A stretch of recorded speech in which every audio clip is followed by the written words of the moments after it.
This interview stops now. Now you just watch us for the next 20 minutes. Like, Someone out there is really into it. Like two hot girls just like doing crafts. Like exactly. they're like, yeah.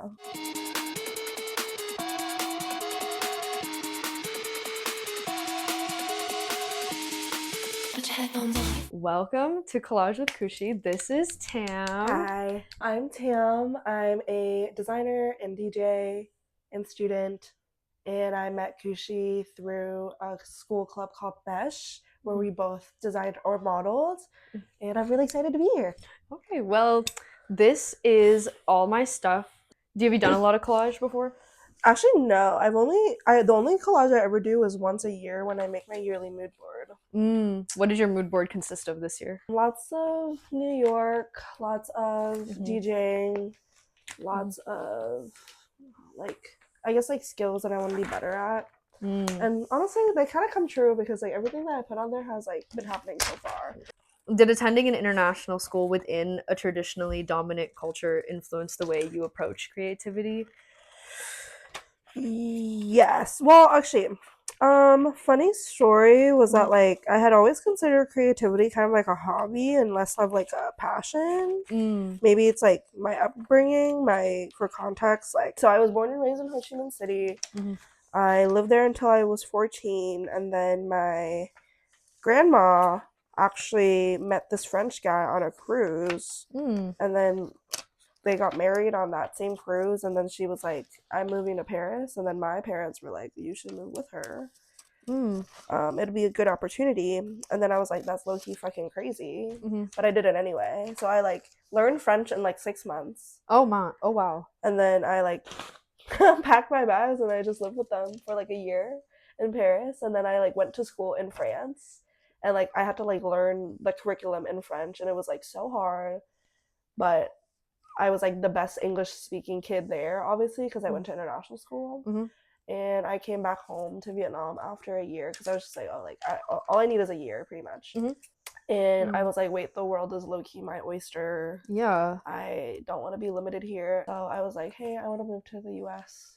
And my family was like, absolutely fucking not. And I was like, well, I like had to convince them for a couple months, but they finally gave in, and they were like, oh, like you have an estranged aunt and uncle that you've never met, but they live in San Diego, so you can move there. And I was like, okay. So I moved there. I met them for the first time, and then I lived with them. And then I went to like the tiniest, most white, most private Christian high school ever. Like my graduating class was like maybe 70 kids. Oh wow.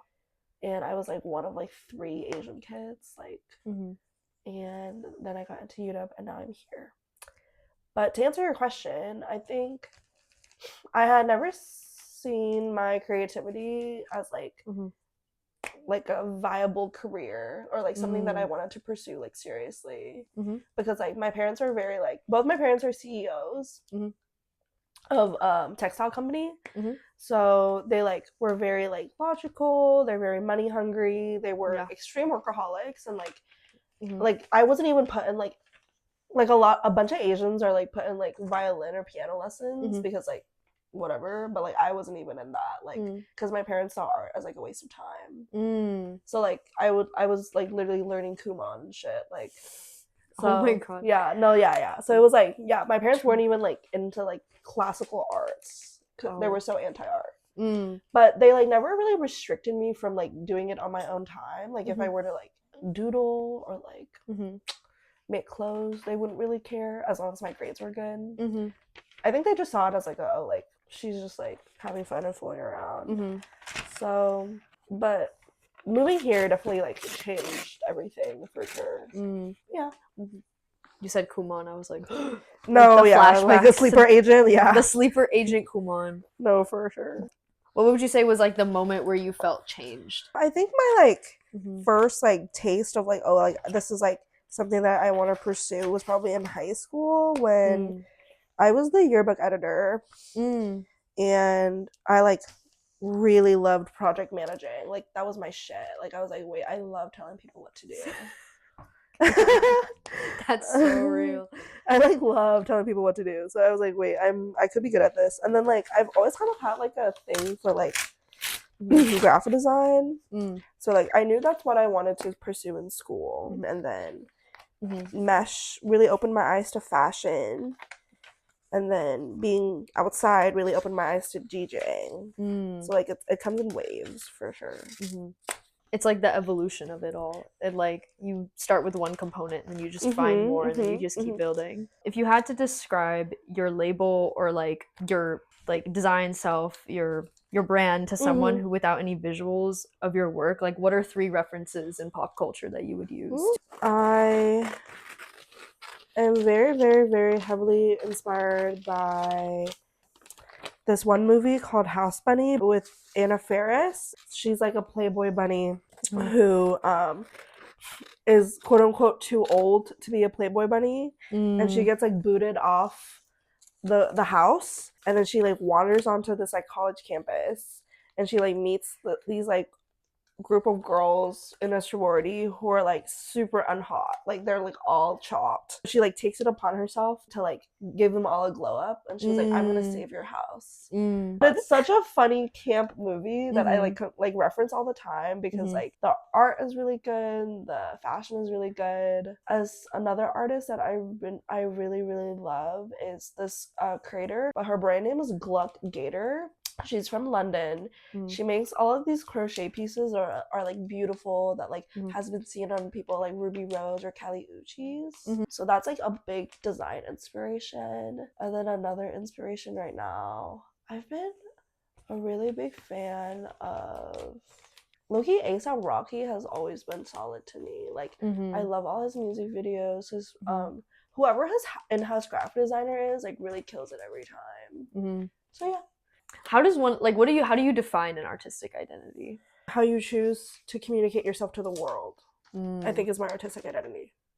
It's also like your morals. Like I think like every artist or like someone who creates things that is meant to be like consumed. A lot of people chase this like feeling of being understood, like including me. Like you kind of search for that like perfect fit. Like, oh, like I want like this community to understand me. I want this art to be taken this way, and etc. But like very little people work on how they communicate. Instead of chasing to be understood, you should chase a better way of communicating.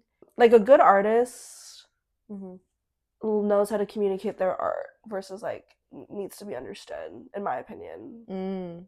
It's like I'm just gonna put this out there and the people who feel the same way will come. Yes, and I think that's like definitely like that's fine. Like I'm not saying that there's a right or wrong way to do it. But I've found that like to actually make success happen for yourself in like a way that like is like controllable, like less of like the mercy of like the crowd and more so like take control for yourself. You just need to work on how to communicate your art. How do you like figured out how to like communicate? Oh, I haven't. At least personally, I don't know, when you first started delving more into like your artistic side, like I think like I'm starting to do it more now. It was Charlie XCX's Spotify bio. I went to go to her, I was like looking because she had those new songs, right? So I just went to her Spotify like bio thing and she changed it. And it was like, feel so lucky that I feel so inspired. If you feel inspired, then you're lucky too. But if you don't feel it right now, that's okay. Because one day you will feel it, and when you do, you'll feel like you've been let in on the best secret in the world, and then it will fade away again. And then it's like, wait, that's actually so nice. It's like it's like when you actually, that's like a strangely hope core for her. Like I would not have like pegged her to be kind of inspirational. It's with this new like era that she's coming into or out of brat, but it's like the more I feel like I'm in touch with my artistic side, the more I feel like I understood this. When I first read it, I was like, I understand exactly what you mean. But but if it's like if I read this maybe like a year ago, I would be like, what is she talking about? Like, that's true. Sorry, I'm getting a little locked in. No, same. I'm like, wait. Are you like a person who's like comfortable with silence, you'd say? Yeah, for sure. Okay. For sure. I used to not be, but as of lately, I've been really enjoying just like rotting with someone. So this is like this interview stops now. Now you just watch us for the next 20 minutes. Like someone out there is really into it. Like 2 hot girls just like doing crafts. Like exactly. They're like, yeah. This is like that, you know, like the lo-fi hip hop beats girl. Like we're gonna surpass her. But it's just us. It's just scissor snipping and exactly glue and breathing. I don't know. Like, Ooh, what's the hardest crochet technique you learned? Making lace. I've been like recently into making doilies, and that shit. Wait, what's a doily? It's like those like grandma like pattern like circle lace things that you see on like tables and stuff. Oh. Yeah, I recently had to do that for my latest collection, and it was like so time consuming. So like how long on average would you say it takes you to do one doily? Like 16, 17 hours. Oh my god. That's And how a week. big is it? How big does it end up being? Like it was okay. It took me like maybe like a full week's worth of work to do like something this big. Oh wow. Which is like a week isn't that bad, but like it is a lot when I'm like in school and working. Oh yeah, and then you have to design a whole collection. Yeah. Could you like explain kind of like inspirations, like what went into it? This collection was really unique in the sense that like it was very unlike anything I had done before. Like a lot of people equate my collections, especially in the mesh show, as like super like bold and in your face, and usually the concept is quite like alternative. Like my sophomore year, the collection was called Morphine, and it was like I was like kind of emo at the time, and I was like envisioning like, oh, like what clothes would people wear if like color and like concepts weren't like a thing, like super abstract, like weird, like whatever. And then my junior year show was called Out of Order. It was like a play on like the kinds of people that you meet in club bathrooms, like very like they're the kinds of people that like you think about for a long time, like the same concept as like, oh, like you run into someone at an airport. Yeah, and then you just think about them forever, even though you met them for like 5 minutes. And then like at the time I had been like starting to go out a lot, so I was like really, really, really inspired by club people I would meet at the club. So like all the collections are like super raunchy and like really bold. And then I was like, oh, like it's my final year here, it's my final year in presidency, it's my final collection. So I was like, I kind of want to do something that's like the culmination of like my identity, and so I had like settled on like a cultural collection, and then I was really struggling on what to name it, and then I was like, wait, like my name, because TNT is an acronym of my initials, so it's TNT, Tam Tran, and then I was like, I always use my name for everything, like TNT Studios, my DJ name is TNT, but I like never tapped into like the cultural meaning behind my name, and the direct translation of it is Soul of the Sky. So that's what I decided to name my collection as. And it was honestly such a great experience now looking back at it. At the moment it was like super stressful because all I could think about was like getting it done. Yeah. But I'm really proud of it.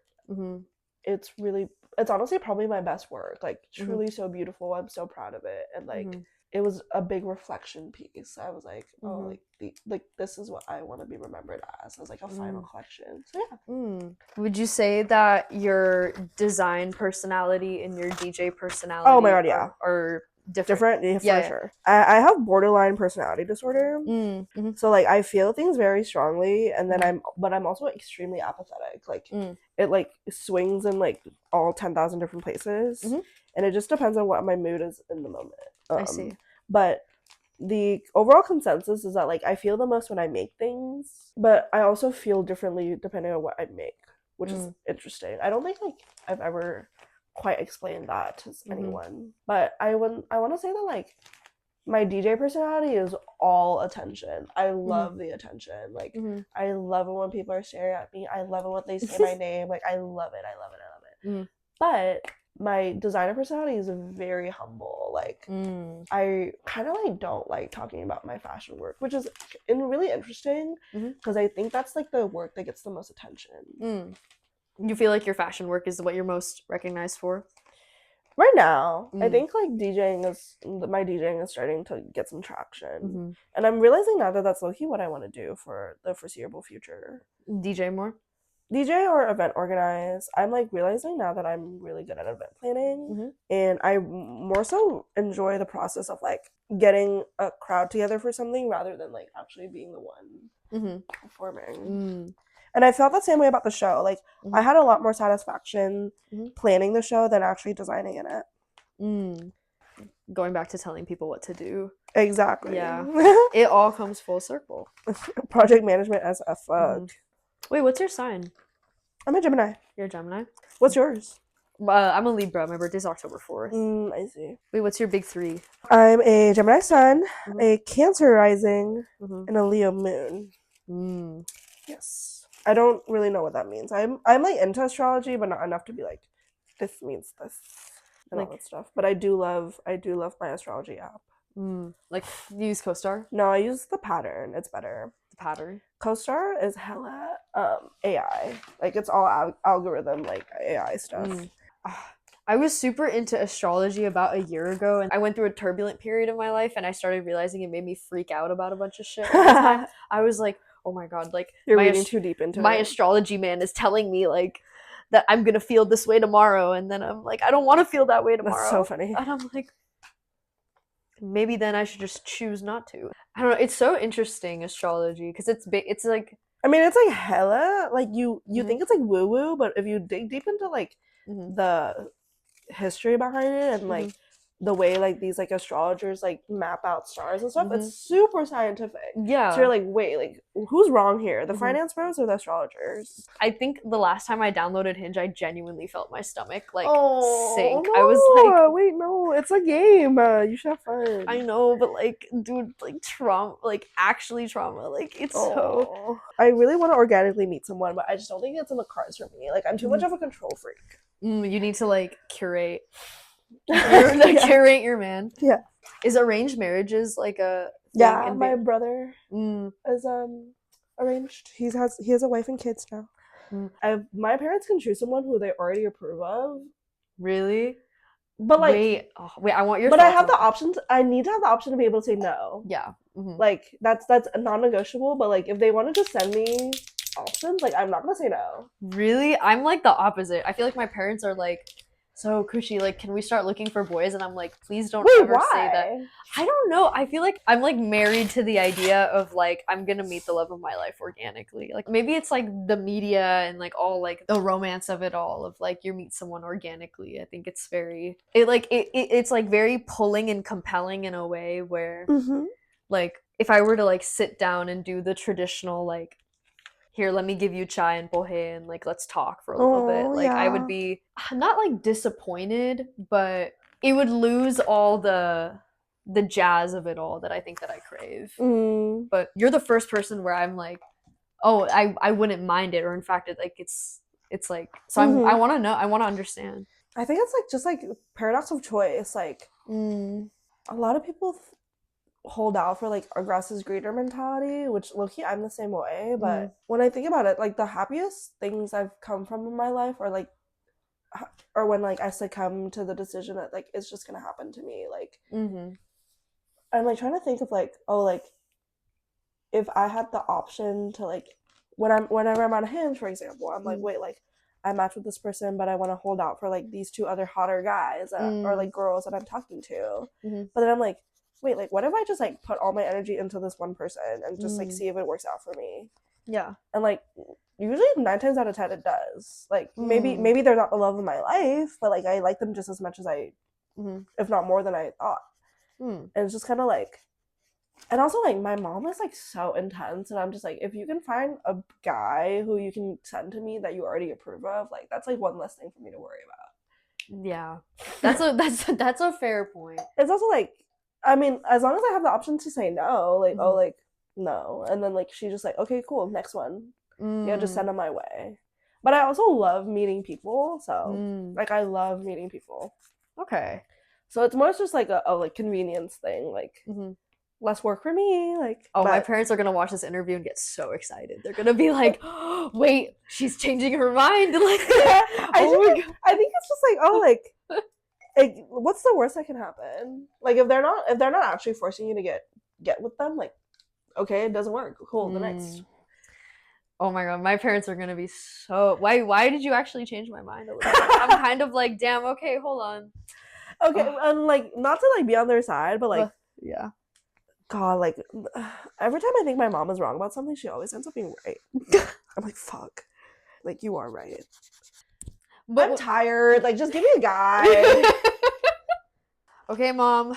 Set it up. Like, let's go. Like, okay, mom. I'm now. You honestly might be surprised. Like, what if your mom has a fire taste? But maybe she doesn't. That's the thing. I think she might. Like, you gotta give her a chance. You gotta give her a chance, bro. What's your type? Damn, I actually have like a whole like there was one day where I was sitting down and actually thinking about this, and I like drew a little stick figure man, and I like filled it in with words, and like I just kind of was like, wait, I kind of want to pull it out now. You should. Wait, we need to talk about this. Let me pull out my man. My man. It's just my man. My bubble of a man. Okay, healthy, likes to take care of his health. Okay. Intelligence, emotional, and everything else. Loves his family and friends. Empathy, gentle, kind, funny, in touch with his feminine side. Handsome, superficial, I don't care. Witty banter, gets me flowers. Okay. Sexy, dresses well and smells great. Cats like him, likes cats. So a lesbian? Any advice that you would like to give the youngin who are starting to enter the creative spheres and pursue their passions and kind of work in that? Like, what advice would you give to them? Take a chance on yourself. All the opportunities that I've ever wanted for myself have been because I created for myself. Like, I was never gonna get booked as a DJ because it's just like getting seen is the hardest part. Yeah. But what I could rely on was my community. So like I started just throwing parties of my own and then playing there. Like at my own parties. And like you just kind of believe in yourself. Like be ridiculous, be delusional. Understand that like if no one will take a chance on you, at least you will do. He engaged in my foolish conversation and never made me. Oh, I know. That's look at you, bro. That's. Oh wait, yeah. This is a very feel good collage. I was like, wait, this is who I want to be. Yeah, no, and it's very like It's very text heavy. Now I'm looking at yours. I'm like, wait, this is a lot of text. No, but it's like it's like I don't know. Like I want to eat it. Like I want to. So this is. Whoa. This is Tam's. All right, bye guys. Bye. Thanks for having me. Yes, no, thank you for coming. I got this feeling on the summer day when you were gone. I crashed my car into the bridge. I watched, I let it burn. I threw your shit into a bag and pushed it down the stairs. I crashed my car into the bridge. I don't care. I love it. I don't care. I got this feeling on the summer day when you were gone. I crashed my car into the bridge. I watched, I let it burn. I threw your shit into a bag and pushed it down the stairs. I crashed my car into the bridge. I don't care. I love it. I don't care. You're on a different road. I'm in the Milky Way. You want me down on Earth, but I am up in space. You're so damn hard to please. We gotta kill this switch. You're from the 70s, but I'm a 90s bitch. I love it.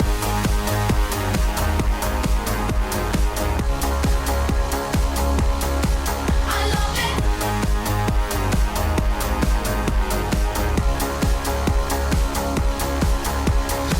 I got this feeling on the summer day when you were gone. I crashed my car into the bridge. I watched, I let it burn. I threw your shit into a bag and pushed it down the stairs. I crashed my car into the bridge.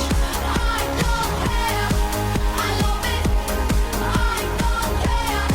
I love it. I love it. I don't care. I love it.